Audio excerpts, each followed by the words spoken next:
Welcome to the Liberty Ladies podcast. I'm Sarah Simon, your host for this evening, joined by my co-host, Heather Crum. Hi. And we have a very special guest on tonight. We have Dr. Micaella Clay. Thanks for joining us. Hi. Hey, We're excited to have you on. You have a crazy story, a survivor story, and we would love to hear it. Before we jump into that, though, Heather and you have been friends for a while, right? Yes. Mm-hmm. Heather, maybe you could give a little background on how the two of you met. So we actually met through a mutual friend who is our police chief locally, and we were volunteering for some community service, and we met through that organization and through those events that we worked, and just, I don't know, she has a very attractive personality. Like, she's so bubbly and just can talk to everyone, and we meshed. And then several months later, I got to hear her story, which was kind of pivoting for me. And Amika, maybe you could hop in, and we see that you're with the Ohio Advocate Abortion Survivor Network. Would you feel comfortable kind of giving us a little bit of background on how you got there? I will. I'm going to start with a couple things. What Heather's not telling you is that when we really started talking, it was because we saw each other at a movie. It was The Sound of Freedom. She was there with her mother. And I had told her that day that it is never lost on me that could have been me. And that's what really started our conversation into me being an abortion survivor. Being an Ohio advocate for the Abortion Survivor Network, what that means is I represent the Abortion Survivor Network. It is an organization founded by Melissa Oden of other abortion survivors. And that there begins my story. I was in my mid-30s when I actually found out my story. I'll rewind back to the beginning. I'm adopted. I was adopted at 6 years old, not 36. That would be more fun. But I was in 36 homes by the time I was 6 years old. Crazy. As I got older, my health deteriorated more and more. I had issues with my kidney, liver, lungs, spine, all these things. And we never really had a clear answer as to why I had the issues that I had. We heard the words traumatic birth on a very regular basis, but nobody ever really explained to me what traumatic birth meant. I used to call Job and Family Services every year on my birthday and ask them, like, hey, can you unlock my records because they were sealed? Can you give me any information? They would always say it was in my best interest to not do so, and they would never do it. I noticed other things, like my brother's birth certificate and mine didn't match at all. And by not match, I mean I had no identifying information. It showed the date of birth, but it was stamped 6 years after I was born. It showed the parents who adopted me, but it didn't show anything else. My brother's actually had my birth parents' information on it, his time, his weight, all these things. And I always wanted to know, like, what time was I born? When did I say, ta-da, and came into this world? But mine wasn't there. So on my 35th birthday, I called Job and Family Services. And I was like, hey, guess who? It's me again. The lady that answered the phone was like, I prayed that if you called, I would give you some answers. I can't do it here while I'm at work. But if you allow me to call you after I get off work, I will tell you what I know. Can you guys hear the background? The cat. Okay. I was hoping that was. Is that your cat? That is the cat trying to get into the room. Is it really bad? Should I try and move her? No, you're good. Okay. All right. We'll worry about that. After she got off of work, she did call me, and she said, so one of the things that I had been telling them is that I was terrified that my children were going to have these issues. When you don't know what your history is and you know all I have are all these bad things. And my brother had a few things too. He was asthmatic, but he didn't have anything near as bad as I did. I was like, are my children, my nieces, my nephews, what's going to happen to them?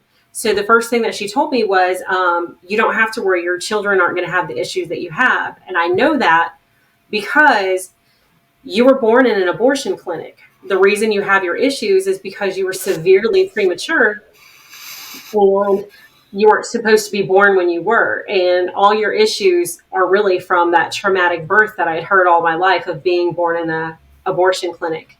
Come to find out that I was born on a migrant farm, makeshift clinic of some kind. I was estimated to have been born at the end of the second trimester, early third trimester. So about 24, 25 weeks when I was born. And with that, basically what happened is they go in to use a vacuum. It's called a vacuum aspiration. They don't believe that my birth mother knew how far along she was, because back in those days, we didn't have ultrasound. We didn't have the technology that we have nowadays. When they went to probably, I don't see, this is a part that's kind of gray for us, because her cervix had to have been dilated, or they had to have ripped it open in some way, shape, or form. But when they did it with a vacuum. But what ended up coming out was me instead. And so that's how I was born. And again, when you're only 24 to 25 weeks, your lungs aren't developed. My heart was deformed. So what they could ascertain when they got me to doctor's offices or to a hospital was that I had been alive long enough outside of the womb without medical care that everything was kind of set in place, meaning they couldn't add steroids to make my lungs stronger. They couldn't put me in an incubator, do those things. So they believed that I had at least been out of there a minimum of 3 to 5 days before I hit the hospital. Issue number 2, they didn't have records back then at hospitals. Everything wasn't computerized. So they listed me as a Jane Doe. They brought me from one hospital to another hospital as a Jane Doe. Well, you've got to think there's probably 3,000 of them in their records. So I don't know when I was born. I don't know when I was brought to that hospital. I don't know when I was brought to the second hospital. There is no information that follows me until I get into foster care. That story is just amazing. And it's amazing that you survived.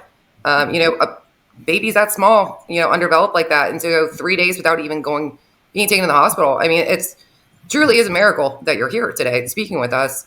And you had mentioned too the foster system. Did you say that you were adopted at 6 years and you went through 36 different foster homes? Is that correct? Yes. That's wild. And you have a brother too, a couple years older. Were you able to go through that system? Were you in homes together, or, if you don't mind me asking, like, what did that look like? Yeah. My brother was also abandoned at that abortion clinic. So they believe that after I was born, my birth mother fled for whatever reason, panic, something set in, and she disappeared, leaving my 2-year-old brother behind as well. They put him into foster care, and we were joined again maybe 7-8 months later. I'm not really sure of the timing, in all honesty, but I do know that we were put together. We had very many times that we were separated. One of the foster mothers from that group or from that area would find out that we were separated, and she would put us back together. So we were adopted together. I like to tell my parents it was a BOGO, buy one, get one free, and he was the free one. Your story, the day that you started telling me, which was in the parking lot after we watched that movie, it was just to even just, I don't know, it's hard to put into words how heartbreaking it was and how emotional it was to hear that. It was also the first time I had ever heard that someone survived an abortion. And the story is, although it's unique, you're not the only one. Tell us about your journey after finding out your story, of how you come to find other people who are like you. So I always say it was a God thing. I was laying around one day, and out of nowhere, like, you just kind of hear that voice, like, Google this. And I did. I Googled abortion survivor, and I found an entire network, and I couldn't believe it. In all honesty, like, I was like, what? There's a network of us? Like, how did I not know this? Because again, you're thinking there's no one else that could have survived an abortion. Nobody even knows what that is, right? No, there was an entire network of abortion survivors. And so I messaged right away, and I got responses right away from Melissa. And I found an amazing place to go to, full of people who are exactly like me and then not like me. all of the survival stories that we have are all so similar, but so different. We survived something that was done to us. We survived the only surgery in the United States that's meant to kill you. Yeah. The only one in the US that is meant to take a life. We survived it. Other abortion survivors, Melissa's story, if you ever get to listen to it or hear it, she's a saline solution abortion survivor. We know ones that were hanger babies. We know abortion survivors that are missing limbs that look like burn victims. It is such a blessing for me, even though I have the medical issues that I have, to be sitting here whole. I am one entire human being. Though a lot of my issues are internal, there are people that are not. And it is quite crazy to see how a lot of them have survived as well. And not to ask a graphic question, but you brought up different variations of abortions. I mean, I honestly had no idea there were different methods. Not that I want to. I feel like, as for the audience sake, we should discuss the different methods that are used for this, because I have no idea. I didn't even know that was a thing. So, yes. So the most popular in today's day and age is actually a chemical abortion. Chemical abortion is when you take a series of medications to force the body to miscarry the child.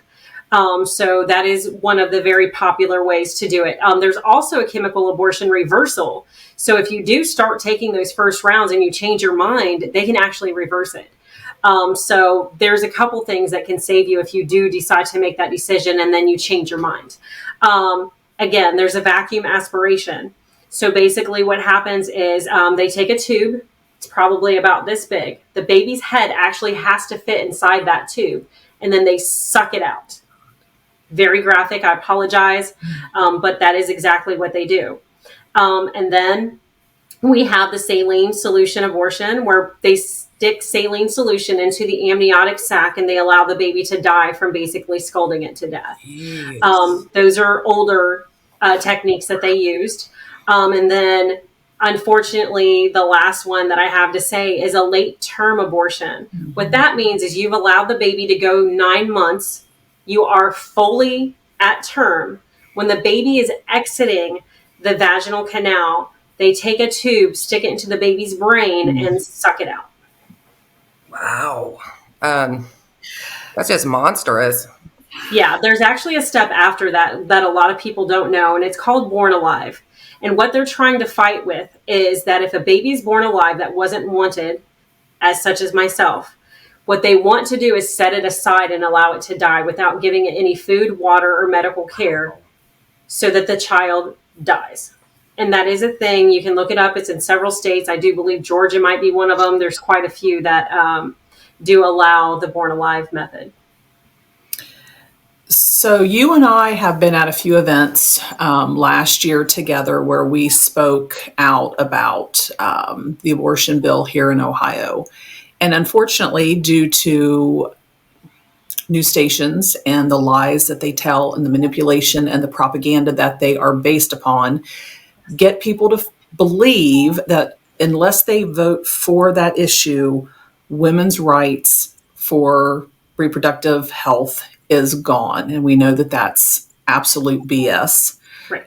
But it passed in Ohio. So the stuff that you're talking about right now, for those who maybe voted for it because you're an uneducated voter, or you just thought that, hey, women's rights, I want to stand up for it. This right here is what in Ohio that bill is supporting all the way to the bitter end. And it makes me sick. And I feel that the left uses this topic as its number one reason to push everything. They just go right back to it, and people continue to believe it. Believe that it's just a clump of cells. You're proof it's not. Yeah. Right. You're absolute proof. So can you give me maybe a picture of what it looks like for you within your group of people, maybe in different states, of where they sit legally on what is allowed in each state currently? So there are so many different states that have so many different laws right now. I know that we're fighting in Kansas, we're fighting. Michigan lost. Kentucky's fighting. So there's so many different states surrounding Ohio that are fighting. They used Ohio as the epicenter of how they wanted to change these laws into action. And I do believe that what they're going to do is take a bookmark off of what they did in Ohio to confuse the voters and bring them into other states. So what we're going to try to do as a group is combat what we've seen in the states that have failed. Number one, the lies that they're telling in the media. They are telling people that if you don't vote for this, if you have ectopic pregnancies, you will not be afforded health care. That is a lie. An ectopic pregnancy is not an abortion. Secondly, there is no state in the United States of America that if you go into an emergency room and you are in distress, that they're going to go, wait, well, let me call the governor first and make sure I can take care of you. That is a lie. That's a huge lie. They're going to treat you. They're going to ask about it later. They are not going to say, I can't help you.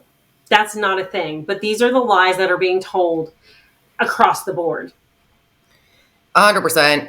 And bringing up Ohio and the issue, I mean, I thought it was extremely disturbing how it was done. It didn't go through the legislation process. It didn't go through the House. It didn't go through the Senate. Instead, we got a very vague, poorly worded, and I think it was intentional, amendment that was voted in. And I talk about backdooring that one. So I think we are going to see it in other states, because what an easy way to get your way. And I mean, they threw a lot of money at getting that passed. And it is scary that it passed because it was so vague. I mean, we're talking about such a serious topic to pass a vague amendment. I think you're going to see more of it. I feel like they figured out a way to circumvent the system. And the product that we got from it was very poor. So I'm going to say a couple things about that. The first thing is that I think that, first off, and I hate to say it, guys, because I don't like the other side, but man, do they show up. Mm-hmm. They come with money, they come with resources, and they come with power. Yeah. If we did these things as groups and individuals and got together with the same strength and the same power, we could stop this. But the fact of the matter is, a lot of us are passive. A lot of us want the other person to go first. A lot of us don't want to put our feet on the ground and just kick mud. Yeah. We have to start doing that. If you are for abortion, you're showing up. The people against it need to show up, plain and simple. Secondly, I saw some really surprising things when this vote was coming. Some really major organizations I was supposed to speak for, and they dropped us for speakers because I did not have a birth record, which I get at the same time, but the story's powerful. Yeah. Even if you didn't use me, there's other people that you could have used that do have their birth records that were born in hospitals, like Melissa Oden. They missed an opportunity to tell the voters who we were. We are the reason for these votes. Make no mistake, I am born alive. I am the reason for that vote. Why would you not want me to speak on that stage and talk to people about abortion and what it looks like on the other side? Melissa, Oden, Jennifer, Denisha, all of us have a story that we can share. Heather and I, we talked about this the other day. Everybody knows that you're either born or you die in an abortion clinic. They don't know that there's a middle. Mm-hmm. They don't know there's an in-between on that. And there most definitely is. And it's so important, especially even with the votes that are coming up now, to talk to your people and let them know. Churches are afraid. They're more concerned with putting somebody who's transgender on their pulpit and letting them speak about, oh, I was so confused and nobody loved me, than saying, hey, this person survived the unthinkable. It doesn't make sense to me. I'm not going to understand it. I don't get it. I don't get where the fear is coming from. The fear is something that we deal with every day. And, earlier this week, you and I went to see Vivek and Dr. Ben Carson. And one of the things that I pulled away from Dr. Carson, and this was my second time hearing him speak, is that even if you are the only one in a room of various sizes, it could be a room of 5 people, 500, 5,000, whatever it is you believe in, you need to stand firm, and you need to find courage, and you do not waver, and you speak loudly so others hear you. We in Moms for Liberty deal with this a lot, especially after 2020. We all know that there are certain people of us that were having police departments called on them at Board of Education meetings for speaking the truth and statistics. And we were fighting, get our kids back in school without masks, without vaccine mandates. Then there were the people that just sat there on the sidelines and didn't want to make any waves. And here we are with multiple issues. Being passive gets you nowhere. Complacency, we have no room for it at this point. We have a country to save. You and I, on a different note, you and I were talking about the child sex trafficking. Yeah. And you had mentioned to me once that you knew that you were on the path, possibly, for that being your reality. And that was through the foster care system. And just over the last 6 months, I've learned myself just how many kids in the foster care system are lost in just the state of Ohio. Could you shine some light to the sex trafficking, the missing kids in our foster care system here in the United States and in Ohio? So I would love to get a current number. I really would. I've actually been working really hard at that for some other things you and I are working on. I'd love to have a current number, but I will tell you in 2014, there was an article that came out through the Columbus Dispatch that talked about the foster care system and trying to shine a light on where it was going wrong. And the most surprising thing that I saw in that article was at that time, there was over 140 children missing and unaccounted for in Columbus, Ohio. That was just Franklin County. They have 140 children or more that they didn't know where they were. They have no clue where they are, who they've been placed with, if they've been trafficked or anything about these children.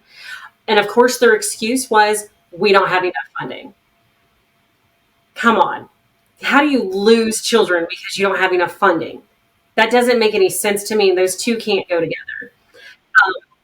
So what I did tell people was that, and I've talked with Heather about this,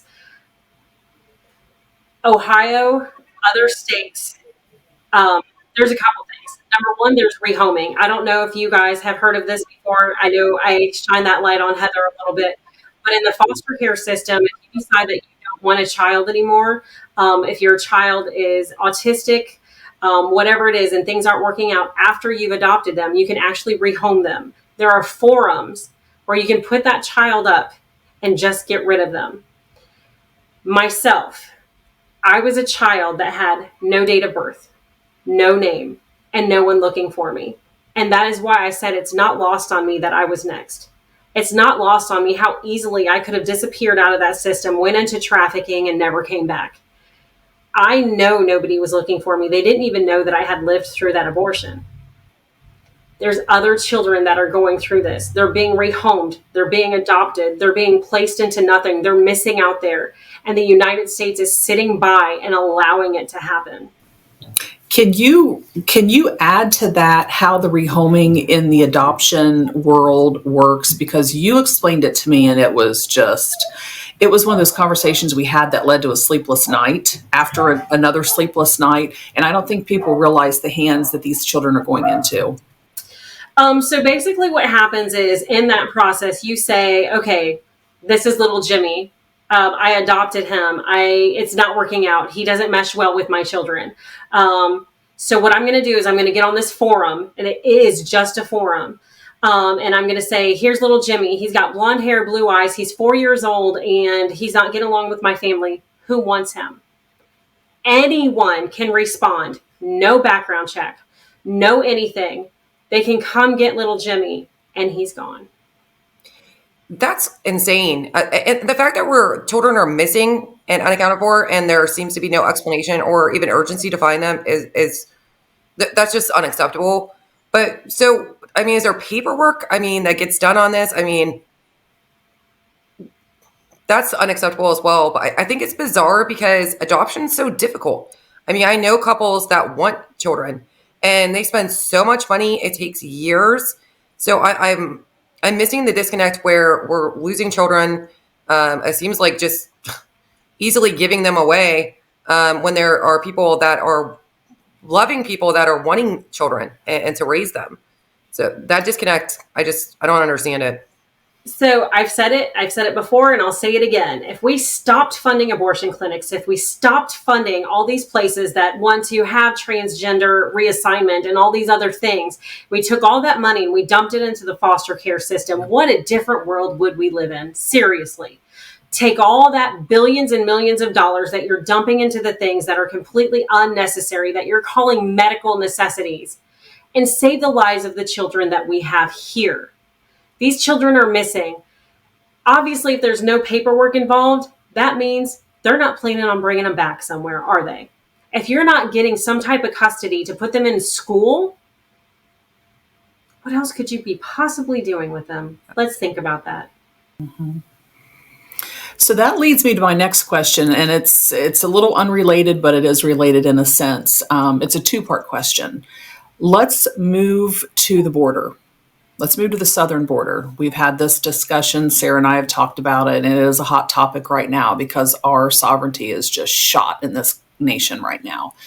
Can you talk to us about the child sex trafficking and that of just older women and boys that's happening at the border, and also this influx of illegal people coming into our country, what it's doing to our education system? So that's definitely a twofold for sure. What I get in trouble a lot for this because I am a Mexican American, and people think that because I represent Boricua or Mexico, Boricua is Puerto Rico, that I should be all for open borders. Yeah, sure. No. So here's the reason why.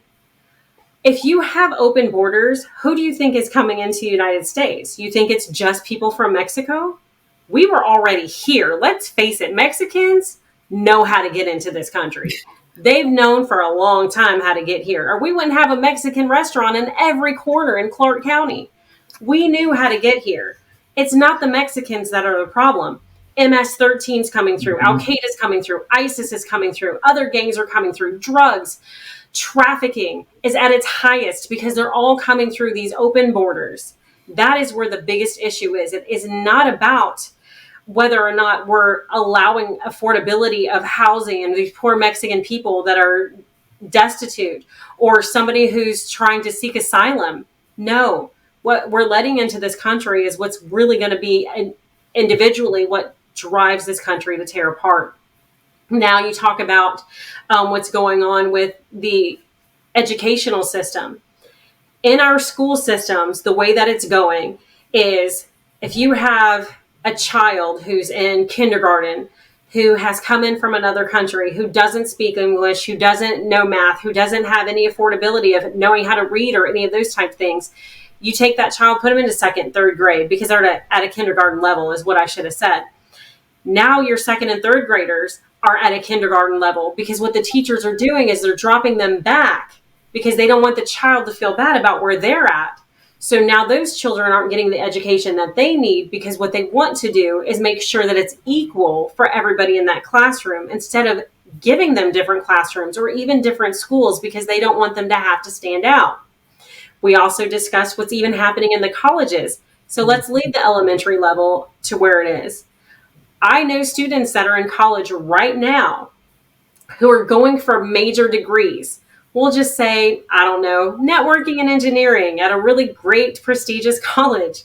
And the person in that classroom is telling me that there's a student there from Haiti who is taking the same classes that he is, taking the same things with none of the educational background to back it up. They don't know anything in class. They failed every test. But when they fail, the teacher passes them because it's a language issue. It's not an educational issue. No, it's an educational issue. Let's translate this into what would happen if that person were becoming a doctor. Mm-hmm. You're just going to let them do it because you feel bad? I don't want you cutting on me. You translate it into people that are going into psychology, into criminal activity. Think about the police department. Those people, judges. How could we allow that into our criminal justice system? What's going to happen there with that? This is going in a backwards way that people just don't realize because we're not showing compassion. We don't care enough. We should love everybody that's coming into this country and be okay with it. I'm not okay with it. I'm not okay with them sucking up the dollars that need to go into the people that we have here.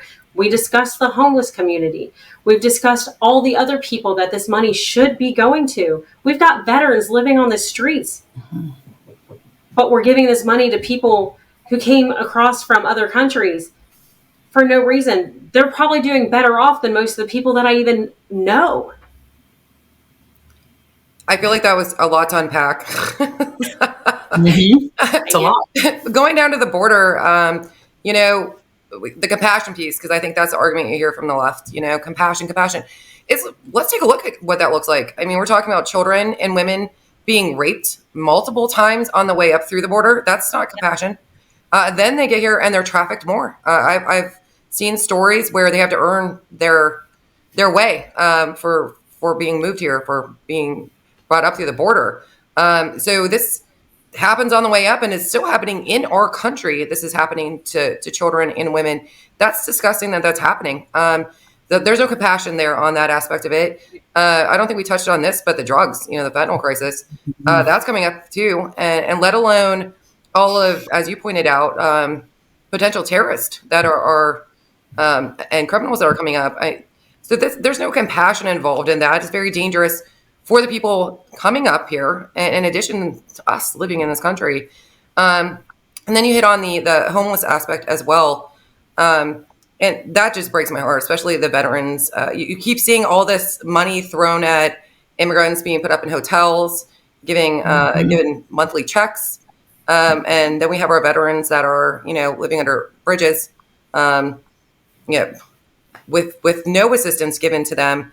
I really feel like our country needs to start focusing on our own people. I mean, we're constantly throwing money over to other countries, you know, even immigrants that are coming into our country illegally. But we need to start taking care of our own people. We need to start taking care of our education system, which is failing. We need to take care of our veterans better. And we really need to straighten this out and focus on what's happening on our own soil. Absolutely. In Clark County, there was 2 instances of major things that happened because of the immigrants that are in my county. We are the word's escaping me, Heather. Sanctuary city. Thank you. Mm-hmm. I knew when I said it, it'd come out of my mouth. We're a sanctuary city. And one of the big things that happened, I believe it was earlier into last year, there was a immigrant family living in one of the apartment complexes here. And they were not understanding when the dispatcher from the gas company told them to get out of the house because they smelled gas. So what did they do? They lit a candle and it blew up the entire apartment complex. The people obviously in that apartment passed away. And I'm not saying that we should not feel bad for them. Absolutely. But this is where we're heading. An entire complex lost their homes because there was nobody there to translate and say, this is what you need to be doing. They didn't understand. Flash forward to the beginning of the school year. There was a gentleman here from Haiti who hit a school bus. Child died because they don't really technically believe in having to get a driver's license. They're allowing them to just get permits and drive with no type of law enforcement going after them for it. They have no rules. They're doing whatever they want. And go ahead, Sarah. Sorry, I know it's your turn. That's okay. We share. The sanctuary cities. Can you elaborate on how many there are? And in addition, what status is this? Is this like, I mean, these are illegal immigrants. Are they refugees? Can you just elaborate on what that looks like? Heather, do you know how many sanctuary cities we have in Ohio? There's 3, right? You know, to be very honest, I heard a higher number, but I have found 3. So we have Springfield, we have Columbus. I've heard Cincinnati. I've also, these are not verified. I have looked and it's very difficult to find. I've heard about Dayton, I've heard about Toledo. So some of those are iffy. I know here where I live, we're in between Columbus and Springfield. So we're in between two and getting ready to have an influx here in Madison County, from what I've heard.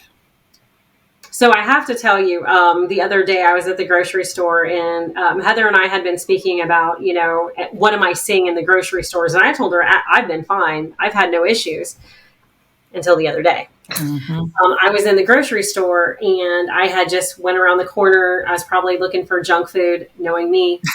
And this gentleman stepped in front of my car. And I keep saying gentlemen. We know they're not acting as gentlemen. Unfortunately, the truth of the matter is they're being absolutely horrible to us. He grabbed the front of my car and he said, "You will give me your phone number." Whoa. And I said, I'm not going to say what I said. I said, "You will get away from me." We're going to put it in nice terms for the sake of who may or may not be listening. If anybody in my life knows me, I don't curse. I don't curse a lot. I did that day. And he, again, got right up in my face, in my bubble. And he said, "You will give me your number." And I said, "You are about to get shot. Do you know what a gun is? Because you might not understand a lot of things, but you're going to understand bang, bang in about 3 seconds if you don't get away from me." And the dude backed off a little. Him and his friends laughed. They thought it was funny. I didn't think it was funny. I have a very special, pretty glitter gun that I carry with me that actually shoots real bullets. So, I'm not afraid to use it, but I will tell you, I was completely shocked at how forward and rude they were. And they thought it was funny. It wasn't funny. And it all goes to accountability.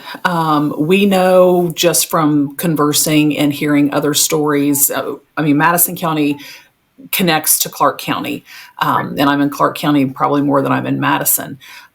The accountability for breaking the laws, number one, for even crossing our border, that's illegal, but it's permitted by our current administration. Actually, it's incentivized if we really look at it with our tax dollars being used against us. Those people who are committing crimes, and let's just say Clark County because we know it's a sanctuary city, the crime rates have skyrocketed. People are not being charged and held accountable in the court of law. They are also being incentivized to stay. You and I have had a conversation about a local restaurant in Springfield that I'm certain was started off with taxpayer dollars being used against the community as they're receiving money as a sanctuary city for a Haitian or some Haitians to start a restaurant. And it would probably fit in most people's, closet. Very, very small facility that has several hundred employees. Can you explain what that looks like to viewers? It's very interesting and disturbing. So basically what happens is they're requesting that if you have come in as a refugee and you start a business, then what you can do with that business is if you have to employ other people from your country that need help, you can employ them and they can also receive refugee status. This particular place she's correct about the size of a closet, has over 600 employees in it. Wow.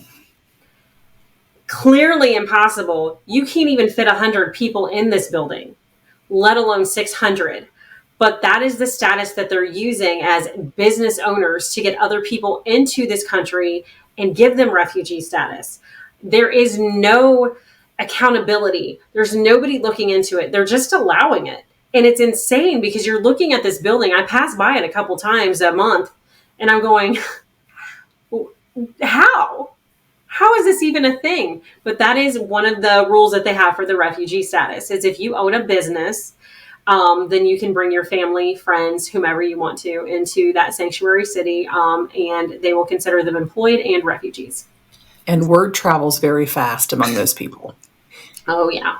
So wait, just to be clear here, this isn't a U.S. business owner. This is a refugee business owner that is inviting all their refugee friends So am I? And then they're getting tax incentives that we're paying for. Am I? Mhm. Yeah. Okay, that's crazy. Yeah. So the incentives that they're getting is they're getting like a monthly stipend for being a business owner. So it would be something that kind of replicated that COVID relief that people were getting. So it's very similar to that, only it comes on a monthly basis. They are being afforded health care, food stamps, education, anything that they could possibly need for their family, resources, furniture, housing.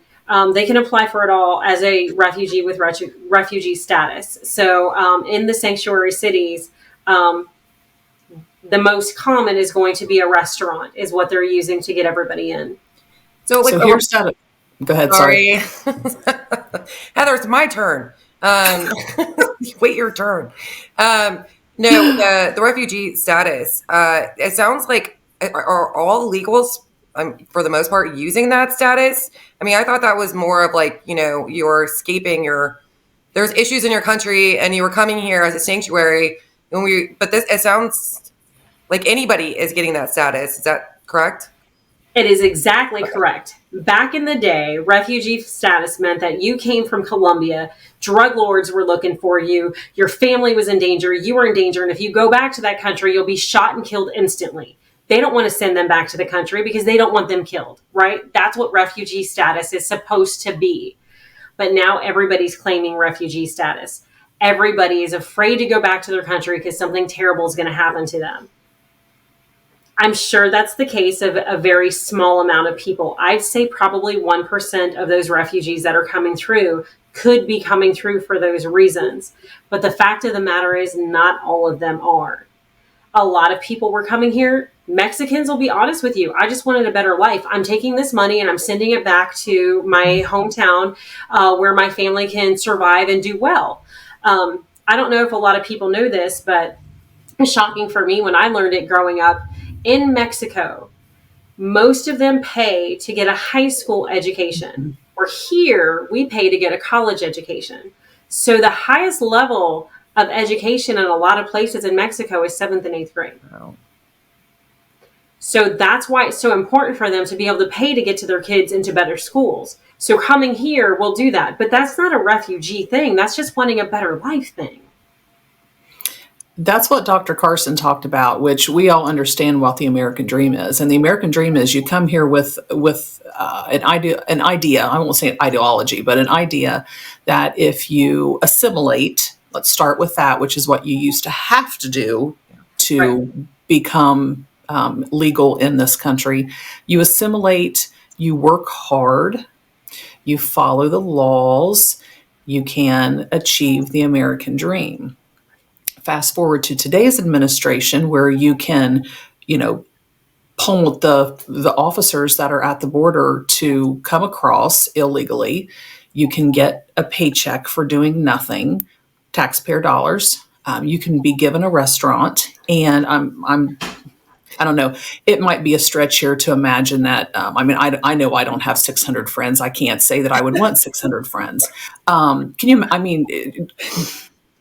Can we just be really honest here? Like, it's complete BS. They're given everything and they have to work for nothing. They don't have to abide by our laws. They're taking over. And then we're the bad ones for saying it, and we're the bad ones for thinking it. Where in the same time, if you look at the younger Americans that we have right now, do you know what their joke is? A lot of them are saying that they're going to move to Mexico, denounce the United States of America as their country so they can come back as refugees and get free schooling, free food, free homes, and checks every month. They have to leave the country, denounce the United States as their country so they can do better here. I mean, being serious, that would be a better avenue to take. That's crazy. But I mean, it would be easier to leave our country and come back up as an immigrant than what we're going through right now. Absolutely. We work our butts off. Yeah. I don't know anybody that I'm not surrounded by. I work for a family-owned business. These guys work. Let me tell you, they work, and they work hard. And they don't get any of these. They don't get tax breaks. They don't get people helping them with things. They help the community. They go out there and do stuff, but nothing comes to them for free. And they work their butts off. I work my butt off. I don't get it. And they call this a humanitarian act, which it couldn't be farther from the truth.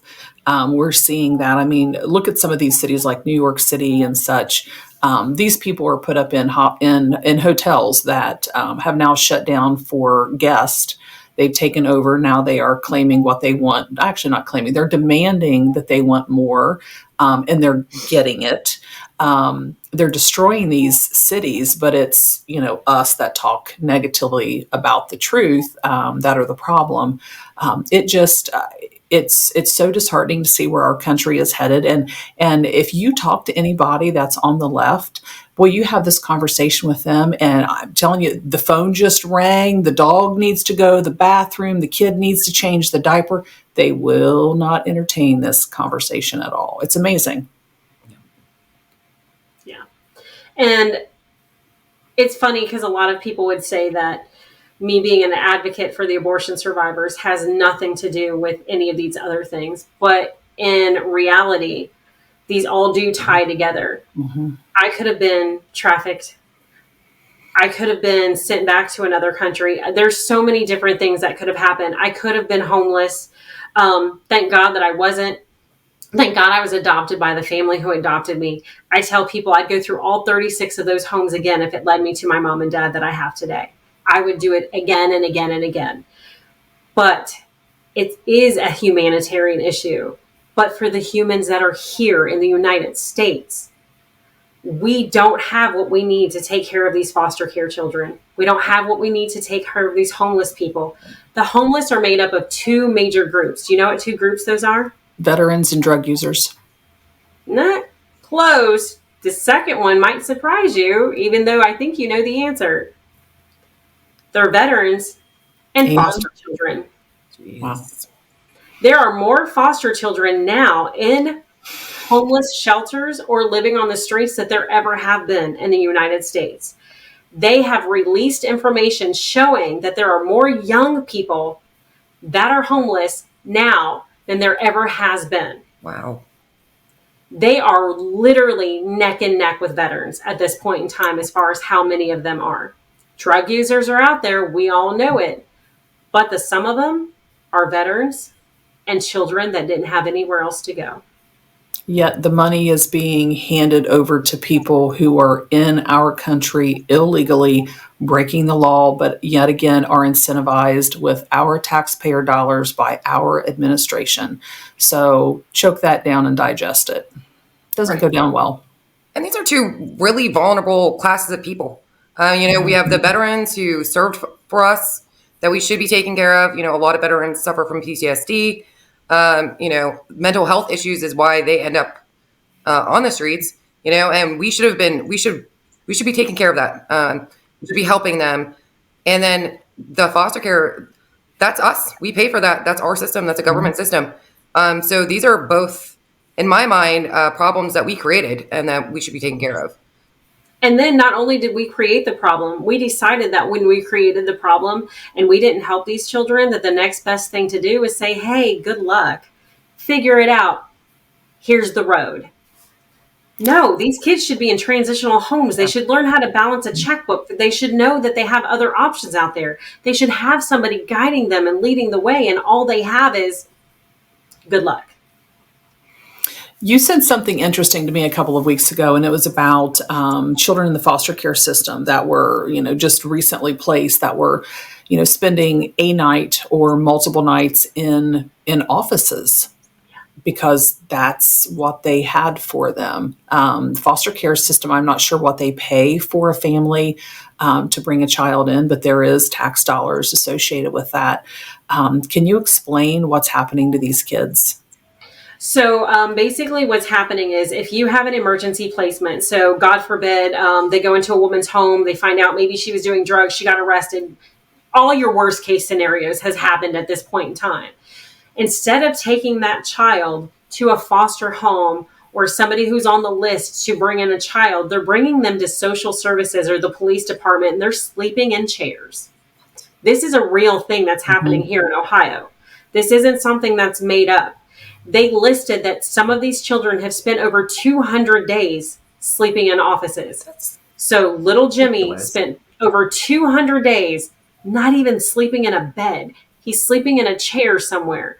They're giving him fruits, and you've got to think he's got to be malnourished. Are they taking him to doctor's appointments? Are they really making sure these children are okay and safe? You're sleeping in an office. This is happening. And Governor DeWine is aware of it. You know, our Republican, let me get over here. I'm bad with our Republican conservative governor, who, in my opinion, needs to go a long time ago.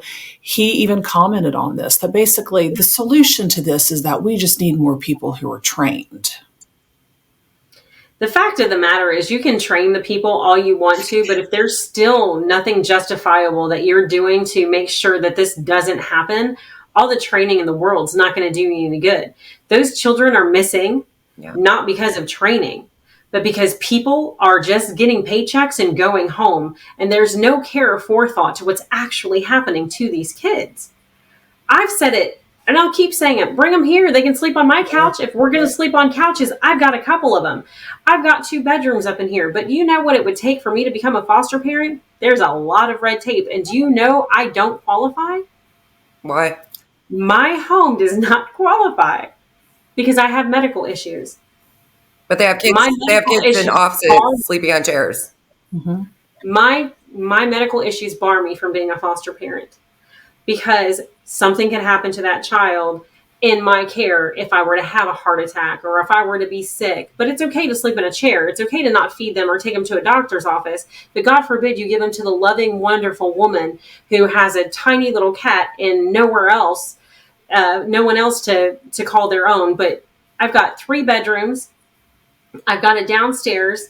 I have an enormous house, lots of food. Well, I don't share my snacks. That could be a problem. But still, everything else. Candy. Right. Touch the cotton candy machine. You're out of here, kid. But in all reality, I don't qualify. And this is the thing. They make it so hard to adopt here. Yeah. Mm-hmm. You can go to Asia and bring back a baby in 3 weeks, but you can't adopt here in the United States. It doesn't make any sense. There's thousands of children that need homes, that need families, that need something. They just need somebody to tell them that they matter. Yeah. And so you hear these stories, and Governor DeWine, he is like salt in a wound to me. And for those of you who know me, I call him Dewey because I think he's just that big of a joke. But you hear the lack of concern for situations like this, and then we back up to House Bill 68 and how he vetoed 68. Because we have to support these transgender children, and we have to allow for all these surgeries and these mutilation operations and all of these things. Like, when are people going to wake the hell up? Yeah. Like, really? And I'm talking not just people on the left. I gave up hope for that a long time ago. When are Republicans and conservatives going to wake up and see what's truly happening at our local level with our local leadership? That is just it's evil, pure evil. So the fact of the matter is, they're not going to wake up until it's too late. Mm-hmm. We were at that speech the other day, and they said it. They said it loud and clear, and I do believe it. We're so close to losing our country. Yeah. Mm-hmm. We are so close. I think this is the closest it has ever been. We fought civil wars, revolutionary world wars, and this is still the closest that we have ever been to losing our country. Mm-hmm. And I can't remember which one it was, if it was Vivek or Dr. Ben. But one of them said that if you don't pledge allegiance to this flag, you're going to pledge it to another flag. And Yes. it is true. We do not pledge allegiance to this flag. We will be pledging allegiance to another flag. And we've got to get it together. This country was made up of life, liberty, and the pursuit of happiness. Mm-hmm. If you don't have a life, if you were killed during an abortion, how can you have liberty and pursue happiness? If you have life, but your liberty is being taken away because your country and your state and your county is being overrun by people from other countries. You don't have the other two. All of these things meld together, and they're taking them away from us. And let's not forget them voting. Oh, yeah. Oh, yeah. That doesn't have anything to do with that There's little an plan. important election around the corner, isn't there? Tis the season. Tis the season. It is voting time. And you don't need an address. You don't need to be legal. Anybody can vote. And this is, again, why I said the other side does it better. Mm-hmm. The other side does it better because they're going to be out there with pizzas and nachos and everything else, giving these people food. Like, hey, come on over here. Just look for all these names. Hit the button. You'll be fine. Mm-hmm. They don't have to know what they're doing or what they're voting for or what it's going to do for this country. We're going to give you free housing and food for all your friends and all your refugee friends. Just vote for us. Okay. Yeah. It's going to be an interesting election. I mean, technically, illegals aren't supposed to vote, right? But I mean, technically, however, remember, if you don't have to have an ID to vote, who's stopping you? Yeah, I agree. The voter registration rules are, I've seen some things. Some groups have gotten together going through those. And if your voter registration rules aren't clean, then your election's not clean. So go to your Secretary of State. Check them out. We had a side conversation about that, but we'll talk about that on another podcast. We're going to have to do like 50 of these so that we can get it all in just on this topic alone. Stay on topic, Sarah. It's coming. But I will say this. If anybody's watching this and they want us to come speak and they want us to be up on that stage and tell you about the Abortion Survivor Networks, talk about Moms for Liberty, give us a call. Yeah. Let us talk because I'm telling you, it is more important than you think to get these stories out there, to get these people out there. Heather and I are going to be speaking on April 19th at Cedarville University. We hope everybody comes. We really just want to talk about life. The topic for that day is going to be man says versus what God says. Mm-hmm. That's always fun. That does sound fun. I love that the both of you are teaming up and going and speaking. Mika, I found this whole conversation very enlightening. I didn't know a lot of the things that you covered, especially the abortion aspect of it. Even the foster care system. I mean, that really blows my mind. I had no idea it was that bad. I thought this was extremely enlightening for me, and I appreciate having you on. Thank you. I just want to tell everybody out there, your vote matters so much more than you think. If you've been the passive one, if you've been the one that says, let somebody else do it, stop. And at the very least, get down on your knees and pray, people, because it's coming. And pretty soon you're not going to be allowed to do that in this country anymore. Or have these conversations right here. It'll throw us behind the slammer. And I just want to tell you how much, I've told you this before. I love you as a person. I have a lot of respect for you, admiration. And I think you're a very honorable person to take such a delicate, fragile, sad, devastating story and turn it into the person you are, which is this beautiful flower, and you're full of positive vibes, and you take it and you own it and you try to educate other people. And I thank you for that. And I'm always honored to be in your presence. And Sarah, you need to be closer to us so that we could be like the Three Musketeers, which could really be bad. 2 hours away. Somebody's going to have to start a bail fund. They put all three of us together. Last and certainly not least, guys, go check out the Abortion Survivor Network website. You can find me there as a speaker and other speakers in the area. So if you're not in the state of Ohio, there are speakers across the United States that will come to you, including myself. There's 2 more things to check out. I'm in a book. It's called... It's from the Abortion Survivor Network. It's called Abortion Survivors Speak Out. You can get it on Amazon. And lastly, there is a movie coming to a theater, hopefully near you. We still need a little bit of funding left. It is by Abby Johnson called Unthinkable. Go check it out. Look it up on Facebook. Fund it if you can. I'm going to be in it. Other abortion survivors are going to be in it. Most importantly, they're talking about what the abortion industry does not want you to know. Abby Johnson, it's called A Quitter. She worked for the abortion industry and left. several of them in that movie are also quitters. My really good friend Priscilla is in there. So please check it out. Take a look on Facebook. Become active with it. Share. Go get the book. You'll learn a lot more about what it means to be an abortion survivor, but what it really means to try and stop this industry and their lies. Thank you for all of your hard work. We appreciate it. Thanks, guys. All right, till next time. Bye. Bye.